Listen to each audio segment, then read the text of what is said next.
Mathematics में कुछ चीज़ें हमने लास्ट क्लास में स्टडी करी हुई थी और बेसिक उसका,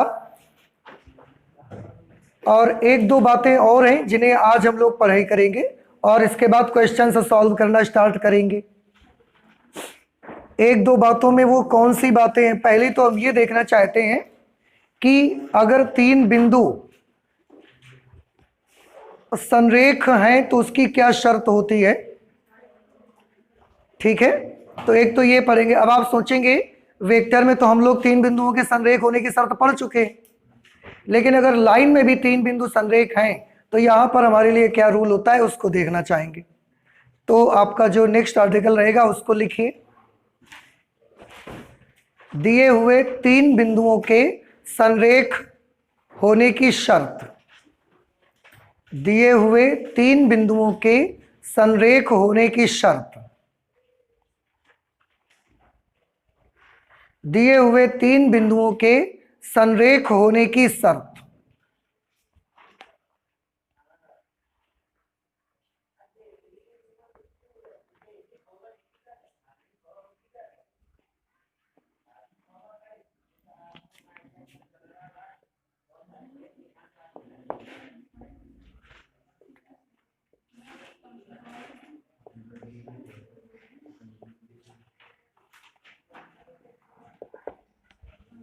condition of collinearity of 3 points.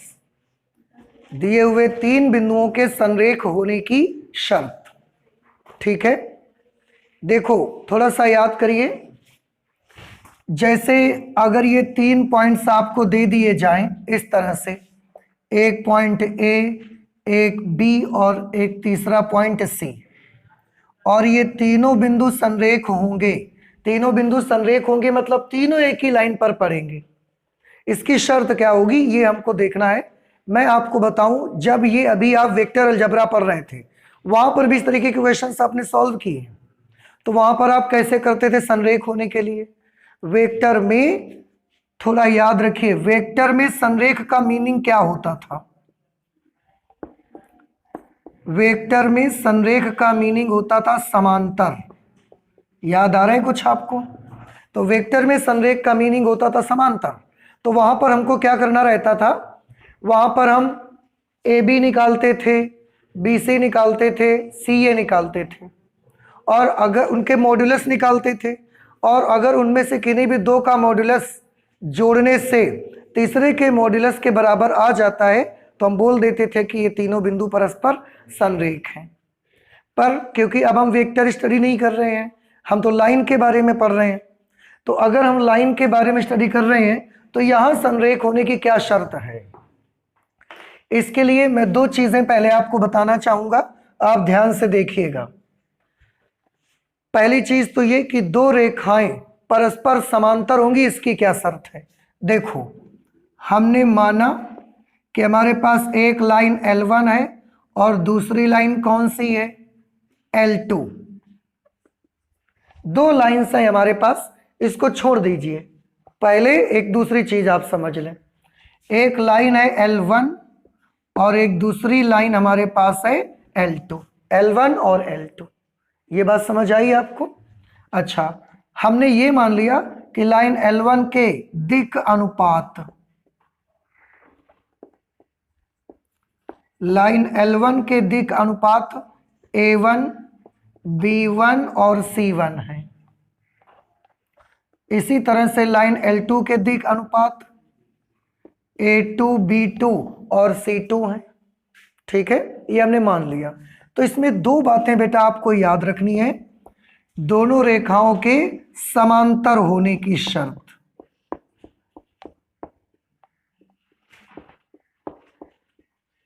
दोनों रेखाओं के समांतर होने की शर्त। तो दोनों रेखाओं के समांतर होने की क्या शर्त है?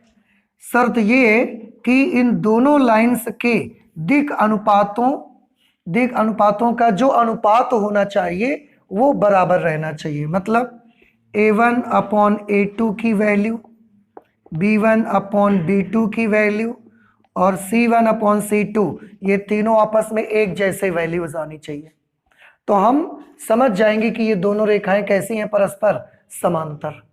तो याद रखें, अगर दो लाइंस आपके पास हैं, एक लाइन L1 है, दूसरी लाइन L2 है, पहली लाइन के दिक् अनुपात A1 B1 C1 है, दूसरी लाइन के direction ratios A2 B2 C2 है, तो उनके डायरेक्शन रेशियोज का जो अनुपात होना चाहिए वो एक जैसा अगर होगा तो दोनों लाइंस परस्पर कैसी होंगी, समांतर। एक दूसरा पॉइंट भी, इसके बेसिक की हम अभी बात नहीं करेंगे, इसका बेसिक ये क्यों आ गया, कहां से आ गया, ये हम लोग बाद में समझेंगे।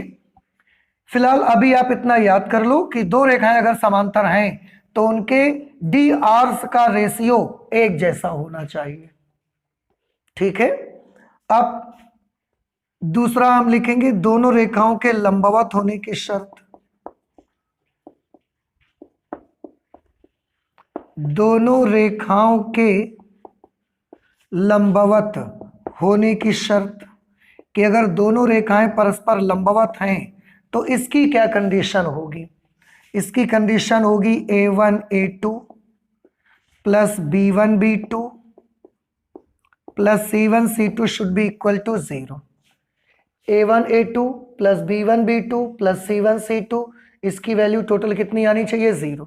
अगर इसकी वैल्यू 0 है तो दोनों रेखाएं परस्पर कैसी होंगी, लंबवत। अब ये दो पॉइंट्स आपको याद रखने हैं। इसमें अब फिर से हम वापस आते हैं, हमें तो ये देखना है कि अगर तीन बिंदु संरेख हैं तो उसके लिए हमको क्या प्रूव करना पड़ेगा। मैं एक चीज और आपको बताऊं, दो लाइंस अगर समांतर हैं और उन दोनों रेखाओं का एक बिंदु कॉमन है, देखो एक ये लाइन है, एक ये लाइन है, दोनों समांतर हैं कि नहीं समांतर हैं, ABCD दोनों रेखाएं समांतर हैं। अब ये मुझे बताएं, एक लाइन हमने ये बनाई AB और एक लाइन हमने ये बनाई BC, क्या इन दोनों को भी समांतर कहेंगे आप या नहीं कहेंगे?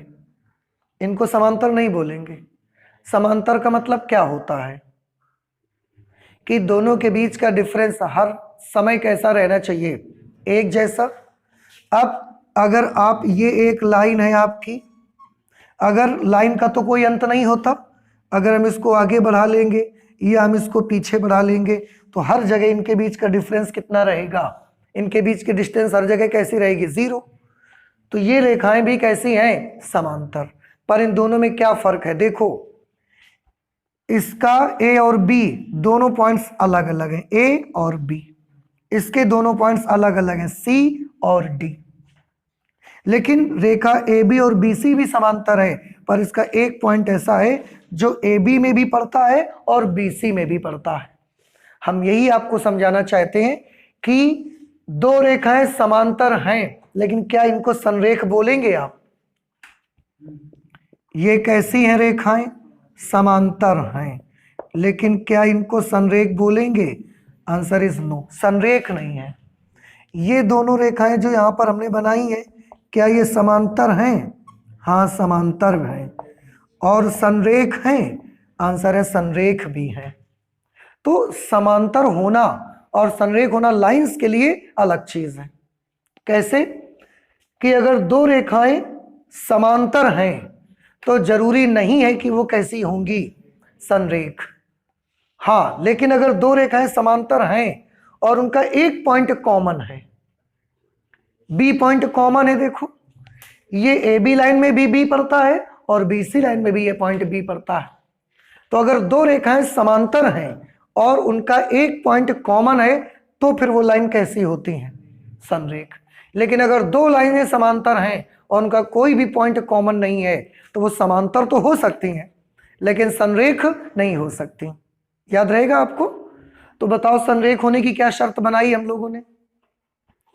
उसके लिए दो रेखाएं कैसी होनी चाहिए, समांतर, और उनका एक पॉइंट कैसा होना चाहिए, कॉमन।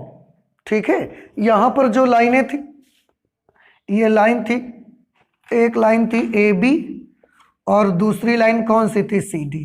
आप देखो इसके दोनों एंड अलग हैं, इसके दोनों एंड अलग हैं। यहाँ पर जो दो लाइंस हैं कौन सी हैं? एक लाइन है ए बी और दूसरी लाइन कौन सी है? इसके दो एंड ए और बी और इसके दो एंड बी और सी, दोनों में ये वाला एंड कैसा है? कॉमन है। तो दो रेखाएं अगर समांतर हैं, समांतर होने के साथ उनका एक पॉइंट कॉमन हो जाए तो आप समझ जाएं कि वो दोनों रेखाएं परस्पर कैसी होंगी? संरेख। ये संरेख होने की शर्त है। अब ये कैसे पता लगेगा कि समांतर है और संरेख है? समांतर यहां से पता लग जाएगा आपको, समांतर होना यहां से पता लग जाएगा आपको। पॉइंट का कॉमन होना, जब आप लाइन देखोगे तो पॉइंट का कॉमन होना वहां से पता लग जाएगा। लेकिन ध्यान रहे, आप दो रेखाओं को संरेख कब बोलेंगे? जब वो समांतर हो, इस शर्त को पूरा करती हूं, और दूसरा उनका दोनों में से एक बिंदु कैसा होना चाहिए? उभयनिष्ठ, कॉमन, तो हम बोलेंगे कि वो संरेख है। अब जैसे हमारे पास एक एग्जाम्पल है, ये एग्जाम्पल मैं लेता हूं एग्जाम्पल नंबर 5 से। आप देख सकते हैं इसका एग्जाम्पल नंबर 5। एग्जाम्पल नंबर 5 लिखा हुआ है, दर्शाइए कि बिंदु ए के कोऑर्डिनेट्स दिए गए 2, 3, -4, बी के कोऑर्डिनेट्स दिए गए हैं 1, -2, 3, और सी के कोऑर्डिनेट्स दिए गए हैं 3, 8, -11। उन्होंने बोला दर्शाइए कि ये तीनों बिंदु परस्पर कैसे हैं? संरेख हैं। ये तीनों बिंदु परस्पर कैसे हैं? संरेख हैं। संरेख की शर्त क्या है? कि आप दो लाइनें हैं ए बी और बी सी, इन दोनों को पहले क्या निकालिए आप? इनके क्या समान, दो बातें सिद्ध करनी है, समांतर और एक पॉइंट कॉमन। समांतर के लिए हमको क्या चाहिए? इनके दिक अनुपात चाहिए। तो आप एक काम करो, ए बी के दिक अनुपात निकालो और बी सी के दिक अनुपात निकालो। तो हम यहां लिखेंगे रेखा ए बी के दिक अनुपात। क्या आप बता सकते हैं? और ऐसे ही बेटा हम लोग यहां रेखा BC के भी दिक अनुपात निकालेंगे। क्या आप बता सकते हैं? ये रेखा AB है, ये रेखा AB ऐसी है जो दो बिंदुओं को मिलाने वाली रेखा है। रेखा AB कैसी रेखा है? दो बिंदुओं को मिलाने वाली रेखा है। अगर ये दो बिंदुओं को मिलाने वाली रेखा है तो क्या आप मुझे इसके दिक अनुपात बता सकते हैं? अभी लास्ट क्लास में ही हमने डिस्कस किया है, दो बिंदुओं को मिलाने वाली रेखा के दिक अनुपात कैसे? हाँ,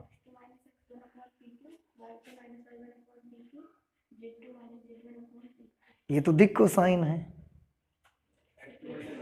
हाँ, केवल x2 - x1, y2 - y1, z2 - z1। और वो जो हमने निकाला था x2 - x1 upon PQ, y2 - y1 upon PQ, z2 - z1 upon PQ, ये उस रेखा के क्या थे? दिक खोज जाए। अब दोनों याद रहेंगे आपको? अच्छा, तो AB के दिक अनुपात बताओ कैसे निकाले जाए? x2 - x1, 1 - 2, 1 - 2 कितना आएगा? सॉरी, 1 - 2, फिर -2 - 3, 3 - 4, 3 + 4, या क्या आएंगी इनकी वैल्यू सॉल्व करेंगे तो? -1, -5, 7। ये रेखा AB के दिक अनुपात आ गए। रेखा BC के दिक अनुपात बता सकते हैं आप मुझको? फिर इसके भी x2 - x1, 3 - 1, 8 - -2 करेंगे तो 8 + 2, -11 - 3, या अगर हम इसको कैलकुलेट करेंगे तो क्या वैल्यू आएगी? 2, 8 और 2 कितने होंगे? 10, और ये -14। ठीक है, तो ये दिक अनुपात आए रेखा AB के। इनको हम A1, B1, C1 मान लेते हैं, और इनको मान लेते हैं A2, B2, C2। ठीक, ये रेखा AB के दिक अनुपात है, रेखा BC के दिक अनुपात है। अब दोनों में ये देखो, हमें संरेख के लिए क्या चीजें प्रूव करनी है? दो बातें। समांतर के साथ उनका एक पॉइंट कॉमन, तो इन दोनों का एक पॉइंट कॉमन तो है, लेकिन केवल पॉइंट के कॉमन होने से संरेख हैं यह प्रूव नहीं होता। उसके लिए आपको क्या प्रूव करके दिखाना पड़ेगा? समांतर भी हैं, और समांतर के लिए क्या आपको शर्त लगानी पड़ेगी? इसको सॉल्व करके देखना पड़ेगा। अब a1 upon a2 is equal to b1 upon b2 is equal to c1 upon c2। a1 upon a2 is equal to b1 upon b2 is equal to c1 upon c2। ये करके हम देखते हैं, करके देखो इसको सॉल्व करके। a1 upon a2 minus 1 upon 2, b1 upon b2 minus 5 upon 10, c1 upon c2 7 upon minus 14। Solve करेंगे, इट विल बी माइनस 1/2, 5 एकम 5, 5 दूना 10, माइनस 1/2, माइनस 1/2। तीनों टर्म आपस में कैसे आ रहे हैं? इससे क्या पता चला हमको? अतः रेखा AB और रेखा BC, रेखा AB इज पैरेलल टू रेखा BC। जो रेखा AB है वो रेखा BC के कैसी है? समांतर। और दोनों में एक बिंदु कैसा है? कॉमन। इससे प्रूफ होता है कि A, B और C तीनों बिंदु परस्पर संरेख हैं। अतः रेखा AB रेखा BC के समांतर है तथा दोनों रेखाओं में बिंदु B कॉमन है, तथा दोनों रेखाओं में बिंदु B उभयनिष्ठ है।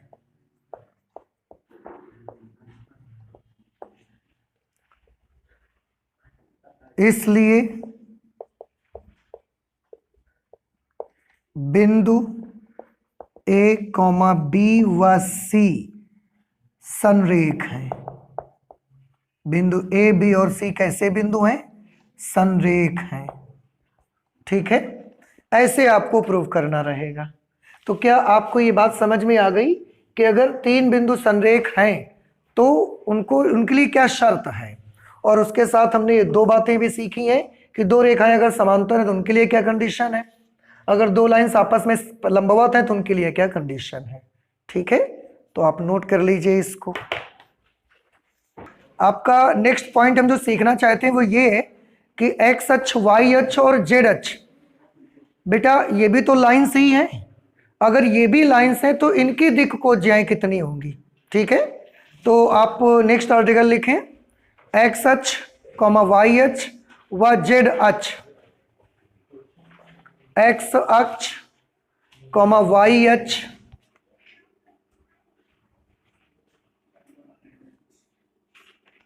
एक्स अक्ष, वाई अक्ष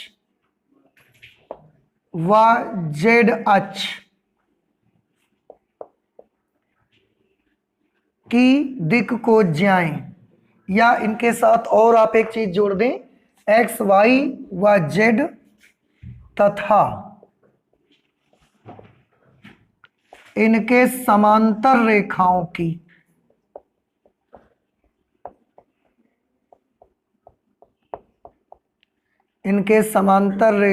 की दिक् कोज्याएं।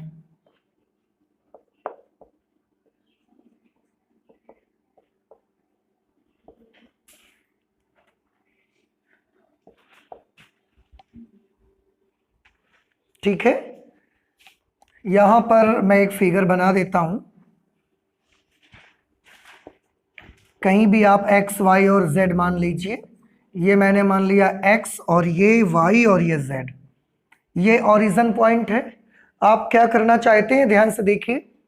मैं आपको बताऊं कि आपने लास्ट क्लास में किसी रेखा की दिक् कोज्याएं निकालनी सीखी है। कैसे निकालते हैं कि अगर वो रेखा एक्स अक्ष के साथ अल्फा, वाई अक्ष के साथ बीटा और जेड अक्ष के साथ गामा कोण बनाती है तो रेखा की दिक् कोज्याएं क्या होती हैं? Cos alpha, cos beta, cos gamma, ये रेखा की दिक् कोज्याएं होती हैं। तो आप यहां पर बेटा ध्यान से देखें, ये एक्स अक्ष, वाई एक्सिस और ये जेड एक्सिस, बेटा ये भी तो लाइन सही है। अगर ये भी लाइन सही है तो इनकी भी कुछ दिक्कोज्याएं होंगी फिर तो हम इन्हीं की दिक्कोज्याएं निकालना चाहते हैं कि इनकी डिसीज क्या होनी चाहिए। ठीक है, अब अगर आप इनकी डिसीज निकालना चाहते हो, सबसे पहले आप एक्स अक्ष की बात करिए।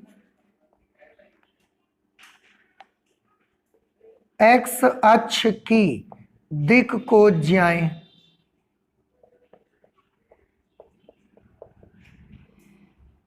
तो एक्स अक्ष की दिक्कोज्याएं क्या होंगी? किसी भी रेखा की दिक्कोज्या मालूम करने के लिए उस रेखा का एक्स अक्ष से, वाई अक्ष से और जेड अक्ष से आपको एंगल मालूम होना चाहिए। तो क्या आप बता सकते हैं, अगर मैं एक्स अक्ष की बात करूं तो एक्स अक्ष एक लाइन है। अब आप मुझे यह बताएं कि ये जो एक्स अक्ष है खुद एक्स अक्ष से कितना कोण बनाएगा? 0। तो इस एक्स अक्ष के लिए अल्फा कितना हो गया? 0। इस एक्स अक्ष के लिए बीटा कितनी होगी? बीटा क्या होता है? रेखा का वाई अक्ष से बना हुआ कोण। तो एक्स अक्ष वाई अक्ष के साथ कितना एंगल बनाता है? 90 डिग्री। और गामा की वैल्यू बताएं? 90 डिग्री, क्योंकि एक्स अक्ष जेड अक्ष के साथ भी 90 डिग्री का एंगल बनाता है। यह बात आपको समझ आ रही कि नहीं आ रही? अच्छा, वाई अक्ष के बारे में बात करें तो अल्फा क्या होता है बताओ? रेखा का एक्स अक्ष से बना हुआ कोण। तो वाई अक्ष का एक्स अक्ष से बना हुआ कोण बताइए? 90 डिग्री, क्योंकि ये सारे एंगल कितने के होते हैं? 90 90 90 ऐसे। तो अल्फा इसके लिए कितना होगा? 90 डिग्री। बीटा की वैल्यू बताएं, बीटा क्या होता है? रेखा के द्वारा वाई अक्ष के साथ बना हुआ कोण। तो वाई अक्ष का वाई अक्ष के साथ बना कोण 0 डिग्री। ठीक, और गामा की वैल्यू 90 डिग्री। अब आपको ये चीज समझ आ रही है? सिमिलरली जेड एक्सिस के लिए बताओ, अल्फा की वैल्यू 90 डिग्री, बीटा की value, but what about gamma? It will be 0 degree. ठीक है, तो अब इनकी दिक्कोज्याएं, एक्स अक्ष की दिक्कोज्याएं, क्या फॉर्मूला होता है? फॉर्मूला होता है कॉस अल्फा, कॉस बीटा और कॉस गामा। ठीक है, अच्छा, कॉस अल्फा एक्स अक्ष के लिए अल्फा की जगह पर क्या लिखा जाएगा? तो अल्फा की जगह 0 डिग्री, बीटा की जगह पर 90 डिग्री, गामा की जगह भी 90 डिग्री। तो cos 0 की वैल्यू 1, cos 90 0 और cos 90 0। तो एक्स अक्ष की दिक्कोज्याएं कितनी आ गई? 1 0 0। आप चाहें तो प्लस माइनस 1 लगा सकते हैं, क्योंकि दिक्कोज्याओं में रेखा की दिक्कोज्याएं लाइन की, इसलिए प्लस माइनस लगेगा। अब अगर हम देखें वाई अक्ष की दिक्कोज्याओं के बारे में बात करो तो उसके लिए क्या लिखोगे? cos 90 cos 0 cos 90, ये 0 हो जाएगा, ये प्लस माइनस 1 और 0। इसी तरह से जेड अक्ष की दिक्कोज्याएं क्या होंगी? cos 90 cos 90 cos 0, cos 90 cos 90 cos 0, ये 0 0 और प्लस माइनस 1। तो ये एक्स अक्ष की दिक्कोज्याएं हैं, ये वाई अक्ष की दिक्कोज्याएं और ये जेड अक्ष की दिक्कोज्याएं हैं। अब आपको ये समझ आ गया? तो आप प्लीज इसको नोट कर लें और इसके बाद हम लोग क्वेश्चन सॉल्व करते हैं। ठीक है, अब हम लोग एग्जाम्पल सॉल्व करना स्टार्ट करते हैं। जैसे सबसे पहला एग्जाम्पल आप देख रहे हैं, एग्जाम्पल नंबर 1 लिखा हुआ है, यदि एक रेखा एक्स वाई तथा जेड अक्षों की धनात्मक दिशा के साथ क्रमशः 90 डिग्री 60 डिग्री और 30 डिग्री का कोण बनाती है तो दिक् कोसाइन ज्ञात करिए। ये एग्जाम्पल्स हैं। एग्जाम्पल 1, एक रेखा है जो एक्स धनात्मक एक्स वाई और जेड अक्षों के साथ 90 60 30 का कोण बनाती है। तो बताएं, कोई रेखा एक्स अक्ष के साथ जितना कोण बनाती है उसको अल्फा, वाई अक्ष से जितना कोण बनाती है उसको बीटा और जेड अक्ष के साथ जितना एंगल बनाती है उसको गामा। तो अल्फा की वैल्यू यहां पर कितनी है? 90 डिग्री, बीटा की वैल्यू 60 डिग्री और गामा की वैल्यू 30 डिग्री। तो उनके दिक कोसाइन आपको ज्ञात करने हैं। तो बताएं इनके दिक कोसाइन आप कैसे ज्ञात करेंगे?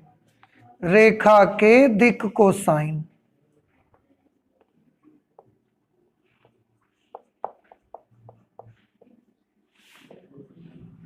रेखा के दिक कोसाइन कैसे निकालोगे? L is equal to cos alpha, M is equal to cos beta और N is equal to cos gamma, sorry LMN। ठीक है, तो क्या आप इनकी वैल्यूज फाइंड आउट नहीं कर पाओगे? निकाल लोगे? चलिए हम एग्जांपल नंबर 2 पर आ जाते हैं बेटा। देखा वही, यदि एक रेखा के दिक अनुपात 2 -1 -2 है, क्या आप बता सकते हैं मुझे किसी रेखा के दिक अनुपात कैसे प्रदर्शित किए जाते हैं? ABC, A is equal to 2, B is equal to -1, C is equal to -2। तो इनकी दिक कोसाइन ज्ञात करिए। आपको याद है कि अगर दिक अनुपात दिए जाएं तो दिक कोसाइंस कैसे निकाल सकते हैं आप? रेखा की दिक कोसाइन, डायरेक्शन कोसाइंस, L के लिए फॉर्मूला था plus minus A upon under root A square plus B square plus C square. M के लिए फॉर्मूला है plus minus B upon under root A square plus B square plus C square. और N के लिए आपको formula है plus minus C upon under root A square plus B square plus C square. ठीक है, तो अब आप ये मुझे बताएं कि आप इनको कर लेंगे? रखना है और कैलकुलेशन करनी है। बड़ा सिंपल सा क्वेश्चन है ये। तो एग्जाम्पल नंबर 3 पे आ जाइए भाई। एग्जाम्पल नंबर 3 है, दो बिंदुओं को मिलाने वाली रेखा की दिक कोसाइन ज्ञात करिए। उनमें से एक पॉइंट A आपको दिया गया है -2, 4, -5 और एक पॉइंट B आपको दिया गया है 1, 2 और 3। तो इन दो बिंदुओं को मिलाने वाली रेखा की दिक कोसाइन ज्ञात करनी है। एक बिंदु A है, एक बिंदु B है। इन दो बिंदुओं को मिलाने वाली रेखा की दिक कोसाइन, इसको x1 y1 z1 x2 y2 z2 मान सकते हो। ठीक है, अगर ये ऐसा है तो क्या आप सभी बच्चों को याद है दिक कोसाइन के लिए क्या तरीका था अगर दो बिंदु दिए गए हो तो? हाँ, x2 - x1 upon under root x2 - x1 whole square plus y2 - y1 whole square plus z2 - z1 whole square. याद आया आपको? या तो आप एक काम कर लो, इसको P और Q मान लो, तो कल के जैसा फॉर्मूला बन जाएगा बिल्कुल आपका। ठीक है, सबसे पहले आप इसमें PQ निकाल लो। P और Q के बीच की दूरी, तो क्या होगी P और Q के बीच की दूरी? अंडर रूट x2 - x1, 1 - -2 करेंगे प्लस हो जाएगा whole square plus y2 - y1, 2 - 4 करेंगे -2 स्क्वायर प्लस z2 - z1 करेंगे 3 - -5 करेंगे, तो 3 - -5 प्लस 5। इसमें 2 - 4 किया है, एक बार मैं लिख देता हूं यहां पर 2 - 4 होल स्क्वायर। 3 का स्क्वायर 9, -2 का स्क्वायर 4, 8 का स्क्वायर 64, 64 4 68 और 9 76। ओ सॉरी, ये 2 का स्क्वायर 4 और ये 3 का स्क्वायर 9, 64 और 4 68 और 9 8 9 77। ये किसकी वैल्यू आ गई बेटा? PQ की वैल्यू आ गई। ठीक है, इसके बाद दिक को ज्याएं कैसे निकलेंगी? दिक को ज्याएं आप याद करें, L की वैल्यू क्या थी? x2 - x1 upon PQ। अब क्योंकि PQ हमने निकाल लिया, ये हमारे लिए कन्वीनियंट रहेगा। m की value y2 minus y1 upon P Q, ठीक है बेटा, और n की value z2 minus z1 upon P Q. तो क्या अब आप इसको कैलकुलेट नहीं कर पाएंगे? कर लेंगे तो ठीक है, ये एग्जाम्पल नंबर 3 हो गया। एग्जाम्पल नंबर 4 पे आते हैं। एक्स वाई और जेड अक्षों की दिक् कोसाइन ज्ञात करिए। अभी हमने निकाल के दिखाई। एग्जाम्पल नंबर 5 पर आइए। दर्शाइए कि बिंदु ए बी और सी संरेख हैं। अभी एग्जाम्पल लगा के दिखाया, ये भी किया जा चुका है। एग्जाम्पल नंबर 6 की बात करिए। एग्जाम्पल नंबर 6 नहीं है तो फिर एक्सरसाइज पे आ जाते हैं हम लोग।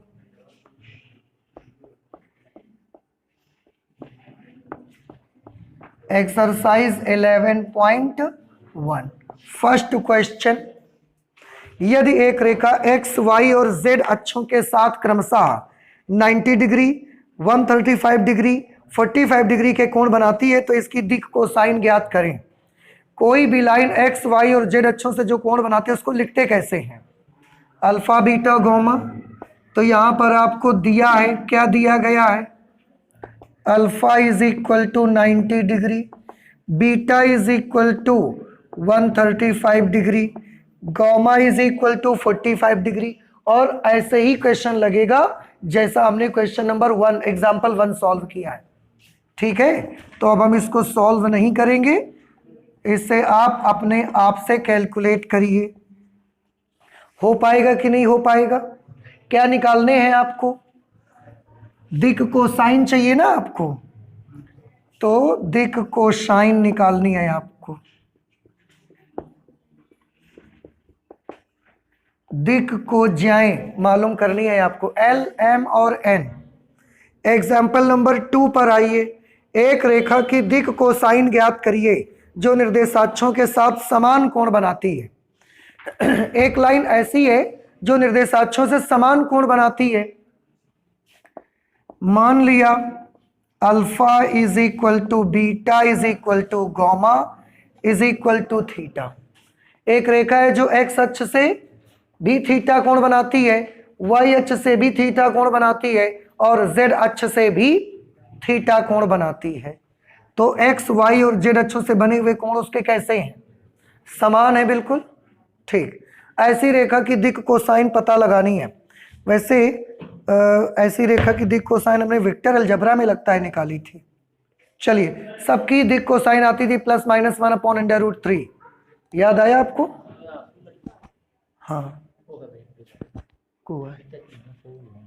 अच्छा आंसू।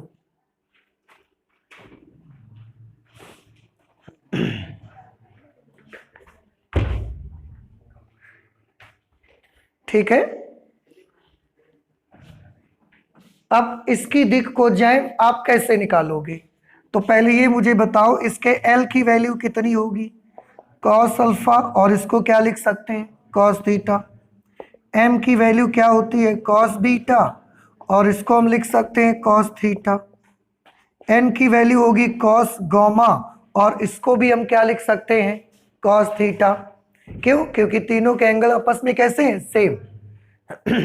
इसके बाद हम एक काम करना चाहते हैं, रिलेशन बेटा आपको याद होगा, L square plus M square plus N square is equal to 1। L की वैल्यू क्या लिखेंगे? कॉस थीटा, एम भी कॉस थीटा, एन भी कॉस थीटा।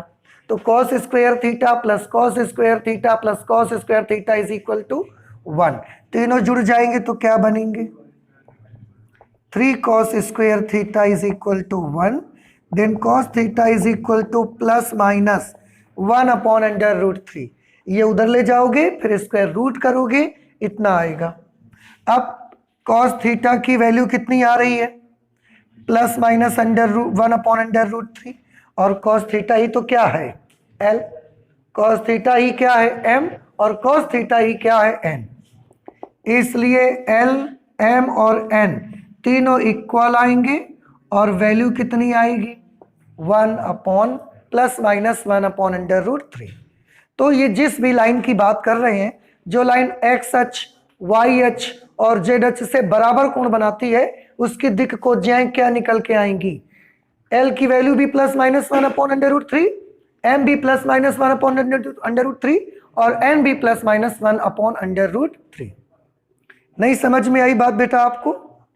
क्यों भाई? आ गई? अच्छा, इसके बाद क्वेश्चन नंबर 3। क्वेश्चन नंबर 3 पर है, यदि रेखा के दिक् अनुपातों को किससे लिखोगे आप? A B C, A is equal to -18, B is equal to 12, C is equal to -4। तो इनकी दिक् को साइन ज्ञात करें। ऐसा एक क्वेश्चन अभी अभी हमने लगाया है। एग्जाम्पल नंबर 2, दिक् को साइन आपको ज्ञात करनी है।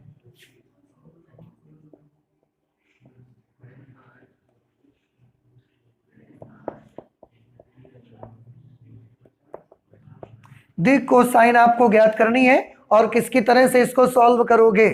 एग्जाम्पल नंबर 2 की तरह। मैं नहीं कर रहा हूं इसको, ठीक है? अच्छा, क्वेश्चन नंबर 4 पर आ जाइए। दर्शाइए कि बिंदु ये और ये संरेख हैं। 3 बिंदु दिए गए हैं आपको। मैं बता देता हूं कौन कौन से बिंदु हैं। ए की वैल्यू है 2, 3, 4, बी की वैल्यू है -1, -2, 1 और सी की वैल्यू है 5, 8, 7। दर्शाइए कि ये तीनों बिंदु संरेख हैं। संरेख के लिए भी हम एक क्वेश्चन कर चुके हैं। एग्जाम्पल नंबर 5 हमने एग्जाम्पल नंबर 5 पे किया हुआ था, अभी आपको सॉल्व करके दिखाया था। तो इसको करना है as example number 5। Example number 5 की तरह आपको इसको कैलकुलेट करना है, आपके क्वेश्चन 4 को। इसके बाद क्वेश्चन नंबर 5 आएगा, तो आप तब तक इसको नोट कर ले। इसके बाद क्वेश्चन 5 सॉल्व करते हैं। क्वेश्चन नंबर 5 में है बेटा, एक त्रिभुज की भुजाओं की दिक् कोसाइन ज्ञात करिए। एक त्रिभुज है, त्रिभुज में कितनी भुजाएं होंगी? 3। उसकी तीनों भुजाओं की आपको दिक् कोसाइन पता लगानी है।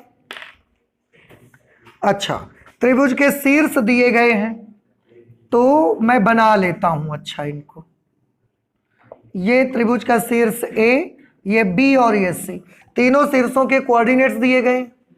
तो हम ए की जगह लिख लेते हैं 3, 5, -4। बी के कोऑर्डिनेट्स -1, 2 और सी के कोऑर्डिनेट्स है -5, -5, -2। ये एक त्रिभुज है। त्रिभुज में कितनी भुजाएं हैं बेटा? 3। और आपको तीनों भुजाओं के दिक् कोसाइन ज्ञात करने हैं। तो ऐसा तो आप दिक् कोसाइन तो आप कर सकते हैं। देखो, सबसे पहले 3 भुजाएं हैं, तो तीनों भुजाओं के दिक् कोसाइन निकालने हैं। मतलब ए बी के भी निकालने हैं, बी सी के भी दिक् कोसाइन चाहिए और ए सी के भी दिक् कोसाइन चाहिए। तो पहले हम ए बी, भुजा ए बी के दिक् कोसाइन, सबसे पहले हम भुजा ए बी के डीसीज की बात करते हैं। ए बी के दिक् कोसाइन की बात करें, ए बी के दिक् कोसाइन में बिंदु ए आपको लेना पड़ेगा 3, 5, -4 और बिंदु बी आपको लेना पड़ेगा -1, 1, 2। ये ए बी भुजा ली हमने, उसके दिक् कोसाइन अगर चाहिए तो आपको ए और बी 2 बिंदुओं की जरूरत पड़ेगी। ऐसे इसको आप मान सकते हैं x1, y1, z1, x2, y2, z2। ठीक है? अच्छा, दिक् कोसाइन कैसे निकाले जाएं? अभी एक रेखा के दिक् कोसाइन हमने निकाल के आपको दिखाए थे, एग्जाम्पल नंबर 3 में किया था। सबसे पहले क्या करा जाए बताइए? सबसे पहले रेखा AB की लंबाई निकाल ली जाए। याद आया आपको? तो x1 - x2 का whole square, y1 -1 -3 whole square plus y2 - y1 1 - 5, फिर z2 - z1 2 माइनस करेंगे तो ये माइनस प्लस बन जाएगा होल स्क्वेयर, -1 -3 -4 बना, -4 का स्क्वायर कर दिया। 1 -5 इट इज अगेन -4, -4 का स्क्वायर किया 16। 2 + 4 6, स्क्वायर कर दिया 36। कितना आ जाएगा ये? 6 6 12 6 18, हासिल लगा 1 3 1 4 2 6, 68 √68, 17 चौके 68। इस तरीके से 2 √17, ये ए बी की वैल्यू आ गई। अगर ये ए बी की वैल्यू आ गई है तो ए बी के दिक कोसाइन क्या होंगे? इसलिए L is equal to x2 - x1 upon A B, L is equal to y2 - y1 upon A B, और N इज इक्वल टू